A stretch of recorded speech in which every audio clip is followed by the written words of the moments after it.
अस्सलाम वालेकुम नाज़रीन। इस एपिसोड के आगाज़ में हम देखते हैं कि केरब के करीब वज़ीर सलाहुद्दीन रोकी से कहते हैं, हमारे दुश्मन 2 कदम के फासले पर हैं, क्या तुम समझ नहीं रहे?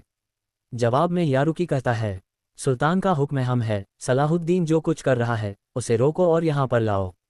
तो वज़ीर सलाहुद्दीन कहते हैं, मैं घात लगाकर कलम किए गए सर के साथ उनके हुजूर पेश होऊंगा, अब मेरे सामने से हटो। मगर यारुकी कहता है, हुक्मनामा मेरे पास है, मैं तुम्हारी नहीं बल्कि तुम मेरी बात मानोगे। ये सुनकर वज़ीर सलाहुद्दीन को बहुत गुस्सा आता है। उधर केरब किले में मीला परेशान होकर कहती है, सलाहुद्दीन मेरी किस्मत तुम्हारे हाथ में है। उसी लम्हे सिबिला उसके पास आकर कहती है, काफिला पहुंचने को है। तो खोई हुई मीला कहती है, शायद नहीं पहुंच पाएंगे। ये सुनकर सिबिला पूछती है, अब इसका क्या मतलब है? तो मीला कहती है, इसका मतलब है कि केरब का रास्ता अब पार करना मुश्किल है। उधर वज़ीर सलाहुद्दीन रोकी से कहते हैं, लालच की वजह से तुमने अपना दिमाग खो दिया है रोकी। तुम हमसे दुश्मन से भी बदतर दुश्मनी कर रहे हो। तुम जो कर रहे हो तुम्हें इसका अंदाज़ा भी नहीं है। अब या तो मेरे रास्ते से हट जाओ वरना इसका अंजाम बुरा होगा। और फिर एथिस भी कहता है, अब से कुफ्फार की जानिब से किया गया हर जुल्म तुम्हारे हिसाब में लिखा जा रहा है। तुम ये बोझ अपने सर पर ले रहे हो। तो जवाब में रोकी कहता है, क्या तुमने यह बात अपने वज़ीर से कही थी जब उसने काउंटेस मीला को रिहा किया था? कुफ्फार को रोकने का वक्त भी यकीनन आएगा। सलाहुद्दीन तुमने पहले भी सुल्तान के हुक्म की नाफरमानी की है, लेकिन अगर अब दोबारा करोगे तो बड़ा फितना पैदा होगा। तो जवाब में वज़ीर सलाहुद्दीन कहते हैं, फितने की जड़ तुम हो यारुकी, ज़िद से बाज आ जाओ और हमसे भाई का खून मत कराओ। तो यारुकी कहता है, तो तुम इस कदर आगे निकल चुके हो कि अब वज़ारत के साथ यही कर सकते हो। और फिर वज़ीर सलाहुद्दीन कहते हैं, मैं तुम्हें आखिरी बार खबरदार कर रहा हूँ, किले में दाखिल होना एक लम्हे की बात है, मैं दोबारा ऐसा मौका नहीं पा सकूंगा, अब रास्ते से हट जाओ। मगर यारुकी कहता है, यहाँ से मौत को पार किए बगैर नहीं गुजर सकते। ये कहते ही वो अपनी तलवार निकाल लेता है। तो वज़ीर सलाहुद्दीन कहते हैं, तुम्हें शर्म आनी चाहिए, यहाँ तक कि तुम इसे भी अपने नफ्स के लिए इस्तेमाल करने में कामयाब हो गए। लेकिन अल्लाह मेरा गवाह है कि मैं ये दिन कभी नहीं भूलूंगा यारुकी, और न ही तुम्हें भूलने दूंगा।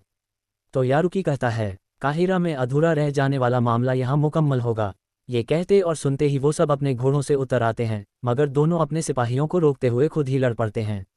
उधर केरब किले में मीला सलाहुद्दीन के न आने से बहुत परेशान होती है। उसे इस तरह परेशान देखकर सिबेला कहती है, काश तुम कुछ ज़्यादा खुश दुल्हन होती।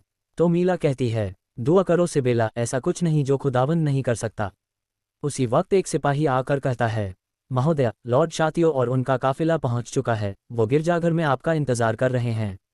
ये सुनते ही मीला की आंखें भर आती हैं और उसके मुंह से बेसाख्ता निकलता है, सलाहुद्दीन सलाहुद्दीन। जबकि उधर मैदान में वज़ीर सलाहुद्दीन और यारुकी के दरमियान लड़ाई जारी होती है। सलाहुद्दीन अय्यूबी का वार रोकते हुए रोकी कहता है, तुम समझते हो कि तुम्हें छुआ नहीं जा सकता, लेकिन अब बहुत हो चुका। आज तुम्हारी इज्जत, जिसके तुम कभी हकदार नहीं थे, मिट्टी में मिल जाएगी। तो जवाब में वज़ीर सलाहुद्दीन कहते हैं, हमला करो ताकि तुम्हारा ये हसद जलन खत्म हो सके। आज या तो मैं या तुम, एक साथ हमला करने की बजाय तुम मुझे जंजीरों में जकड़ना चाहते हो। तो रोकी कहता है, एक तो गाफिल और ऊपर से खुद पसंद भी। तुम्हारा बिछाया गया हर जाल और बनाई गई हर योजना हमें कदमों में गिरा देती है। ये सुनते ही वज़ीर सलाहुद्दीन उसे धक्का देकर पीछे हटा देते हैं। रोकी फिर हमला करता है, मगर वज़ीर सलाहुद्दीन इस बार उसकी तलवार गिरा देते हैं और साथ ही लात मारकर उसे ज़मीन पर गिरा देते हैं। और फिर वज़ीर उससे कहते हैं, तुम्हारा हसद गद्दारी से अलग नहीं है। ये कहते ही वो अपनी तलवार उसके गले पर तान देते हैं। दूसरी जानिब शाम में सुल्तान मयूदूद से कहते हैं, मैंने उसे कई बार कहा, मिस्र का फितना बड़ा है, सिर्फ अपने बलबूते पर उसका मुकाबला नहीं किया जा सकता। गोया कि मैंने उसे कभी न कहा हो। मुझे इस मामले में खुद सलाहुद्दीन ने मजबूर किया है। तो जवाब में मिद्दत कहता है, सुल्तान मुअज़्ज़म आप हक पर हैं, मगर आप ये जिम्मेदारी यारुकी को नहीं बल्कि किसी और को देते। वो अगर एक दूसरे से लड़ते हैं तो अल्लाह बचाए। तो जवाब में सुल्तान कहते हैं, जब हुक्म मेरी तरफ से है तो क्या तब भी सलाहुद्दीन यारुकी से उलझेगा? ये तो मुझे रुस्वा करने के बराबर होगा। सलाहुद्दीन थोड़ा बेसब्र है, ठीक है, लेकिन वो अच्छी तरह जानता है कि इसका क्या मतलब होगा।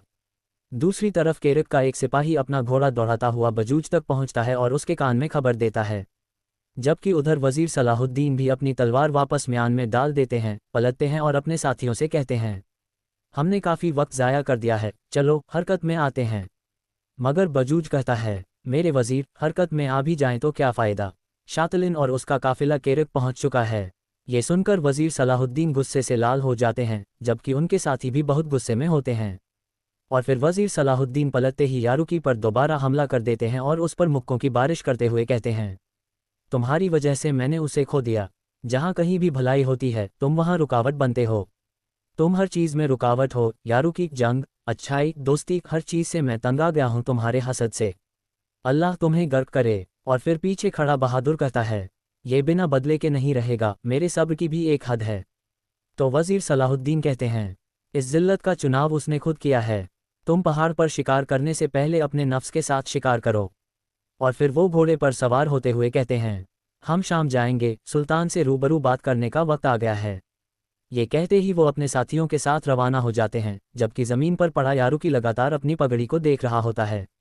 उधर केरक किले में शादी की रस्में चल रही होती हैं और लोग शात और मीला को मुबारकबाद दे रहे होते हैं। मीला का हाथ पकड़े शात खुश होकर पादरी के पास आता है, जबकि उधर वजीर सलाहुद्दीन लगातार अपने साथियों के साथ शाम की जानिब रवाना होते हैं। और फिर यारुकी उठ खड़ा होता है। बहादुर उससे कहता है, मेरे अमीर, थोड़ा आराम करें।